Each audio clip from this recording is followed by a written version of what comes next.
지금 보시는 영상은 1911년도에 촬영되었던 뉴욕의 차량 주행 영상입니다. 당시 흑백으로 촬영된 영상을 AI로 색상을 추가한 영상인데 1911년 영상이지만 오늘날의 모습을 잘 반영하는 영상이기도 합니다. 오늘은 테슬라 소식에 앞서서 장기 투자의 대가이자 가장 높은 수익률을 보여주는 뮤추얼 펀드를 운영하는 론 베런 씨의 인터뷰부터 살펴보겠습니다. 론 베런 씨 인터뷰는 언제나 그렇듯 장기 투자자의 정수와 통찰력이 담겨 있습니다. 그중 일부만 먼저 보고 그 다음 왜 이런 이야기가 나왔는지 또 어떤 내용이 다루어졌는지 전체 더빙 인터뷰를 보겠습니다. 주가가 올라갈 이유는 무엇이고 언제 올라가나요? 엄청나게 올라갈 겁니다. 언제요? 지금요. 지금이 바닥입니다. 그리고 얼마 전에는 다른 차량 제조사도 자율주행을 판매하기 위해 협상 중이라고 말했습니다.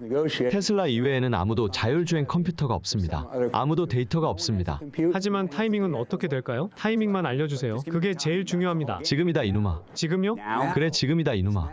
아주 재미난 인터뷰가 진행이 되었는데 마지막 지금이다 이누마는 제가 론 베런 씨의 마음을 대변해서 조금 더 정확한 의역으로 바꾸었습니다. 도대체 왜 이런 이야기가 나왔고 또 어떤 내용들이 나왔는지 하나하나 살펴보겠습니다. 일단 첫 번째 부분에 나오는 내용은 전기차와 하이브리드에 대한 평가입니다. 하지만 저는 모든 자동차가 전기차가 될 것이라고 생각합니다. 하이브리드 차는 일종의 임시 조치라고 생각합니다. 내연차들이 전기차 전환으로 인해 생기는 손실을 줄이기 위한 임시 방편일 뿐입니다. 10년, 15년 후에는 모든 자동차가 전기차가 될 것이라고 생각합니다. 하이브리드 차를 좋아하시는 것으로 아는데 오래가지 못할 것 같습니다. 하이브리드 차는 너무 비싸고 효율성이 떨어지기 때문에 오래가지 못할 것입니다. 그래서 모든 것이 전기로만 이루어질 것입니다. 이렇게 하이브리드 차와 전기차에 대한 비교를 합니다. 최근 들어서 표면에 나오는 현상만 보고 하이브리드 차를 만드는 내연차 제조사의 주장만 보고 하이브리드 차량이 미래인 것처럼 이야기하는 경우도 보셨을 겁니다. 하지만 중요한 것은 표면이 아닌 이런 표면이 형성되게 된 원인을 이해하는 것이고 그 원인을 론 베런 씨는 정확하게 파악하고 있습니다. 내연차 제조사 역시 미래가 전기차라는 사실은 잘 알고 있습니다. 다만 전기차를 만들 능력이 없고 만들 경우에 너무나도 손실이 크기 때문에 그 손실을 최소화하는 방향으로서 하이브리드를 억지로 밀고 있는 게 현재 상황이고 이게 임시적인 방편일 수밖에 없기 때문에 결국은 전기차로 다 바뀌게 될 것이다 라는 걸 명확하게 인지하고 있습니다. 그 다음 최근 테슬라의 주가가 아주 크게 하락을 했었는데 이 하락에 대한 론 베런 씨가 평가한 이런 하락에 대한 이유가 나오게 됩니다. 제가 보기에 주가가 하락한 이유가 분기 실적 때문이 아닙니다. 주가가 하락한 이유는 어닝에서 나온 이야기 덕분에 주가는 올랐습니다. 여전히 주가는 많이 떨어진 상태입니다. 올해 들어 35% 하락했죠. 1년 전과 비교하면 1% 상승했습니다.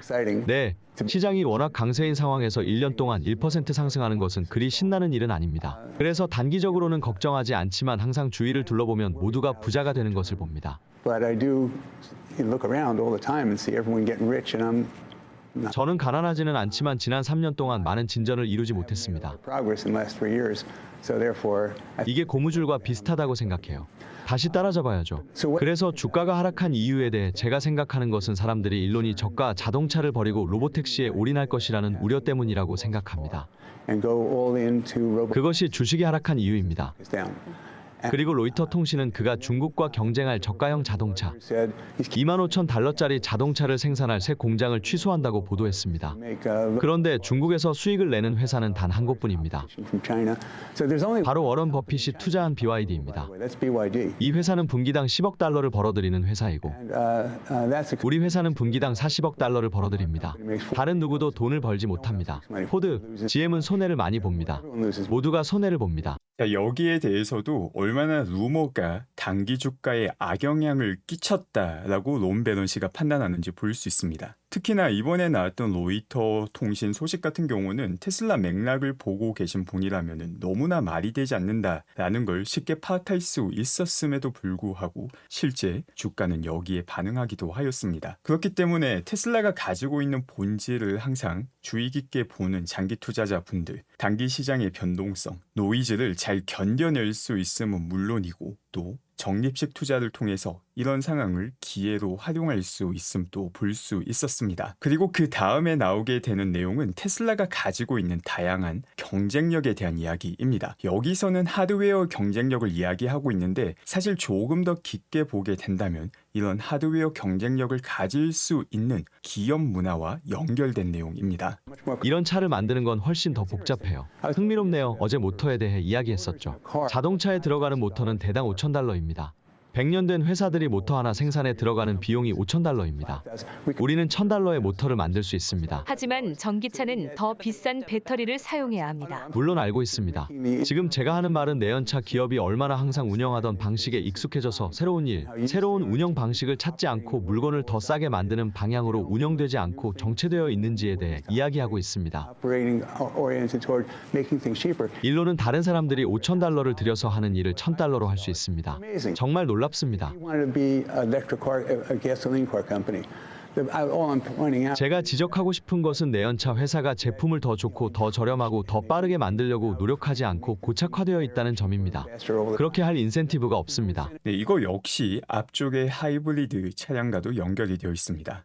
기존 내연차 같은 경우 너무 고착화가 심하기 때문에 테슬라가 주도하는 혁신의 속도를 따라갈 수가 없습니다. 그렇게 직접적으로 경쟁을 할 수 없다 보니까 하이브리드라는 걸 하나의 미끼로 던지고 전기차 전환을 최대한 늦추기 위해서 힘을 쓰고 있는 것입니다. 이거 역시 언발의 오줌 누기밖에 되지 않는 상황인 것이죠. 결국 시간 문제이지 다가오는 전기차 시대의 경쟁력을 점점 더 잃어가는 게 하이브리드에 초점을 맞추는 내연차 제조사이기도 합니다. 그 다음이 바로 주가 상승과 왜 주가가 상승할 것이라고 예상하는지에 대한 이유가 나오게 됩니다. 그 부분 함께 보겠습니다. To do that. 주가가 올라갈 이유는 무엇이고 언제 올라가나요? 엄청나게 올라갈 겁니다. Now. 언제요? 지금요. 지금이 바닥입니다. 테슬라는 로보택시에 진출하고 저가형 자동차를 만들려고 합니다. 벌써 자동차 가격을 많이 낮추었지만 지금 모델은 생산 능력이 초과되어 있습니다. 연간 300만 대의 자동차를 생산할 수 있는 능력을 갖추고 있습니다. 지금은 180만 대를 만들고 있습니다. 따라서 더 이상의 투자 없이 기존 시설에서 추가로 생산할 수 있는 자동차는 200만 대입니다. 이 방식이 자동차의 제조 비용을 원래 계획만큼 저렴하게 만들지는 않을 것입니다. 하지만 전체적으로 볼 때 500만 대의 신차를 생산할 수 있을 것으로 예상합니다. 이 주가 상승과 관련된 내용에서 역시 로보택시가 언급이 되고 이번에 어닝을 통해서 새롭게 발표된 차세대 플랫폼 역시 언급이 됩니다. 그리고 차세대 플랫폼 같은 경우에는 기존 공장을 활용함으로써 벌써 보유한 180만 대 기존 모델 플러스 신규 플랫폼을 생산함으로써 가장 적은 리스크로 새로운 시장으로 진입해 나간다라는 장점을 모두 살린 점 역시 언급을 하시게 됩니다. 그 다음에 나오는 내용이 로보택시 출시 시기 및 테슬라의 자율주행 경쟁력과 관련된 내용입니다. 들어보겠습니다. 로보택시에 대해 질문해도 될까요? 제 생각에는 그것이 이 회사의 미래이기 때문입니다. 그리고 많은 가치가 여기에 달려 있습니다. 문제는 카메라에만 의존하는 로보택시의 진정한 출시 시기가 언제라고 생각하십니까? 웨이모와 크루즈가 한 일과 비교했을 때 카메라만으로 할 수 있을지에 대한 의문이 항상 제기되어 왔습니다. 심지어 레이더와 라이다를 포함해 다른 장비를 사용하는 것에 대한 질문도 있었습니다. 크루즈가 무엇을 하고 있는지 알고 싶었기 때문에 크루즈에도 약간의 투자를 했습니다. 웨이모의 차량은 $200,000, $250,000입니다. 모든 센서 때문인 거죠?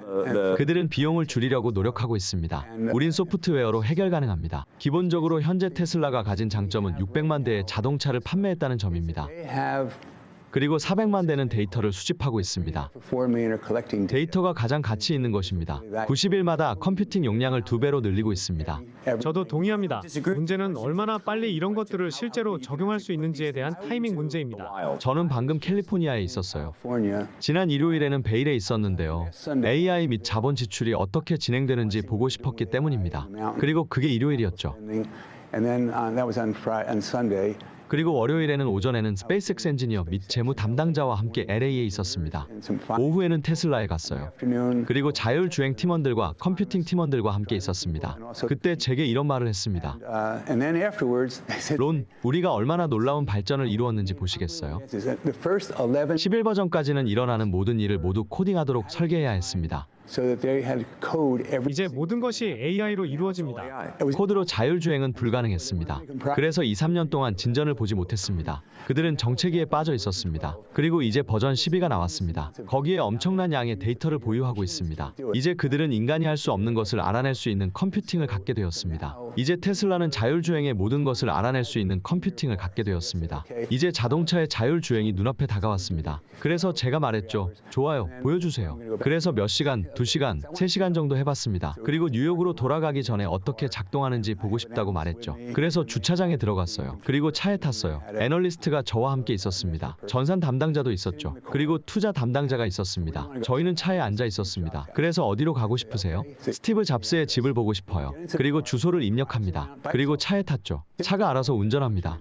우리는 그저 시동을 걸기만 하면 됩니다. 주차장을 돌고 도로로 이동합니다. 양방향으로 차가 다니죠. 양쪽을 살피며 진입할 입구를 찾습니다. 진입로를 확보하고 차를 세우고 좌회전합니다. 앞차 바로 뒤에서 운전합니다. 정지 신호가 있습니다. 첫 번째 차가 멈추고 지나갑니다. 두 번째 차가 멈추고 진행합니다. 정지 신호에 차를 세웁니다. 차가 양방향을 살핍니다. 우회전합니다. 그냥 운전합니다. 그런데 갑자기 길을 건너는 보행자가 있습니다. 차는 보행자가 길을 건널 수 있도록 멈춥니다. 이런 상황까지 이해할 필요가 있는지 모르겠지만 보행자가 손을 흔듭니다. 그리고 차는 다시 가기 시작합니다. 그리고 차가 멈춥니다. 그리고 좌회전을 합니다. 그리고 스티브 잡스의 집 앞으로 갑니다. 멋진 집이네요. 하지만 그냥 집이었어요. 집을 기대했거든요. 그냥 집이었어요. 그래서 스티브 잡스의 집 앞에서 멈췄습니다. so stop. 그리고 다시 자동으로 돌아갑니다. 저절로 움직였어요. All by. 그래서 저는 차를 많이 팔 거라고 생각했어요. What's going to happen is that I thought the idea had been that you're going to. 자동차와 함께 자율주행을 판매하게 될 것입니다. 그리고 얼마 전에는 다른 차량 제조사도 자율주행을 판매하기 위해 협상 중이라고 말했습니다. 테슬라 이외에는 아무도 자율주행 컴퓨터가 없습니다. 아무도 데이터가 없습니다. 하지만 타이밍은 어떻게 될까요? 타이밍만 알려주세요. 그게 제일 중요합니다. 지금이다 이놈아. 지금요? 그래 지금이다 이놈아. Now. 네, 참고로 이 인터뷰에 참여하신 남성분 같은 경우에는 테슬라와 일론 머스크의 상당히 호의적인 남성분입니다. 해당 질문을 해야 되기 때문에 한 것이지 뭐 악감정이 있어서 이렇게 집요하게 타이밍을 물어본 것은 아닙니다. 그리고 론 베런 씨가 상당히 말을 많이 하셨는데 그만큼 자율주행 경험이 아주 신났다라는 의미가 되기도 하죠. 또 테슬라의 자율주행과 다른 기업의 자율주행 비교를 아주 명확히 이해하고 계시며 동시에 이게 데이터로 어떻게 연결되는지도 정확히 이해하고 있습니다. 20만 불에서 25만 불이라는 하드웨어 비용이 들어가는 차량과 테슬라 차량 자체는 원가 자체가 크게 차이가 나고 이 때문에 이런 차량을 사용하는 사람의 숫자도 크게 차이가 납니다. 그리고 그게 결국 데이터로 연결이 되고 이 데이터가 자율주행 능력으로 연결이 된다라는 그 핵심을 모두 다 파악하고 약간 박찬호 스타일로 이 이야기를 풀어주셨습니다. 또 론 베런 씨 같은 경우는 제가 지난 2023년 10월 4일에도 그동안 나왔던 주요 인터뷰를 다 정리해서 올린 영상이 있습니다. 이 영상 같은 경우 고정 댓글을 확인하시면 바로 보실 수 있기도 합니다. 론 베런 씨 같은 경우에는 단기 주가가 오르던 내리던 테슬라에 대한 장기 비전에 대한 흔들림이 없으셨고 역시 핵심을 항상 잘 짚어내셨으며 실제 지금 성과도 아주 높은 수익률을 보여주고 계시기도 합니다. 그 다음 내용은 테슬라의 탱큐와 관련된 내용입니다. 사실 제가 어제 방송을 진행했을 때 탱큐가 올라와 있는 상황이었는데 제가 확인을 하지 못했었습니다. 아직까지 제가 이 탱큐 주요 내용을 모두 다 확인은 하지 못했었는데 어제 다루었던 내용 중에 이 이연 매출 인식과 관련된 부분만 조금 다뤄보겠습니다. 어제 예상했던 것처럼 혹은 그 이전에 예상했던 것처럼 이번 1분기 같은 경우에는 매 분기 원래 인식하던 이연 매출보다 172밀리언 달러를 더 인식을 하였습니다. 그리고 앞으로도 추가로 더 인식할 가능성 역시 존재하기도 합니다. 또 다른 재미난 점은 현재까지 쌓여있는 이연 매출을 보게 되면 지난 분기와 비교해서 그 이연 매출 금액이 조금이나마 줄어든 것을 볼 수 있습니다. 여전히 인식해야 되는 이연 매출 금액이 3.5 빌리언 달러라는 엄청난 금액이 쌓여 있는데 이걸 조금씩 더 인식하면서 미래에도 조금이나마 더 의미있게 EPS를 올려주는 역할을 할 수 있게 됩니다. 또 동시에 이것보다 더욱더 중요한 점은 FSD 자체가 발전하고 있기 때문에 앞으로 더욱더 많은 사람들이 FSD를 구매하고 혹은 구독을 해서 전체 FSD 매출 자체도 함께 증가하는 것을 볼 수 있게 된다라는 게 가장 중요한 내용입니다. 이런 FSD와 관련해서 아주 중요한 내용을 또 테슬라 차님께서 빠르게 공유해 주셨습니다. 공식적인 테슬라 차이나에서 웨이보 공식 동영상을 통해서 8월에 로보택시가 등장할 것이라고 밝혔습니다. 그리고 여기에 사용된 이미지가 이전에 사용했던 이 로보택시 실루엣 이미지를 사용하였습니다. 즉 그렇기 때문에 상당히 기대가 컸던 내용 중 하나가 FSD가 북미가 아닌 다른 국가로 퍼져나가는 곳인데 어쩌면은 중국이 가장 먼저 북미를 벗어난 국가로서 FSD가 시행될 수 있게 됩니다. 그리고 이렇게 중국으로까지 FSD가 확대가 된다면은 베이스 모델을 그대로 활용하여서 작동을 하고 또 거기에 추가로 트레이닝을 시키면은 중국에 맞게 작동을 하며 동시에 베이스 모델 자체도 중국에서 얻는 트레이닝 데이터를 통해서 테슬라가 가지고 있는 엔투엔드 베이스 모델 자체도 더 빠르게 성능이 향상될 수 있습니다. 그 밖에 최근 전기차가 얼마나 성숙한 단계에 올랐는지를 보여주는 자료를 소이어님께서 공유해 주셨습니다. 지금 보시는 자료는 언제 만들어진 모델이냐에 따라서 배터리 결함으로 배터리가 교체되는 비율을 나타내고 있습니다. 2010년도 초반만 하더라도 이 비율이 상당히 높았죠. 7.5%에서 4% 내외로 배터리 결함이 어느 정도 유의미한 문제점이었었는데 최근 들어서는 이 수치가 0.1%까지 낮아지며 전기차에 사용되는 배터리가 성숙한 단계에 진입했다는 것을 보여주고 있으며 또 동시에 배터리 가격 자체도 저렴해지며 주행거리 역시 동시에 늘어나고 있기도 합니다. 론베런 씨가 오늘 인터뷰에서 언급하신 테슬라 바닥 혹은 대세 상승론 장기 주가로 봤을 때 이는 분명한 사실이라고 확신하고 있습니다. 그리고 단기 주가는 사실 그 누구도 예상할 수 있는 영역은 아니지만 단기 주가에도 이 내용이 그대로 적용이 되길 기원합니다. 오늘 방송 함께 해주신 분들 감사드리고 오늘도 좋은 하루 되시기 바랍니다. 주행이 시작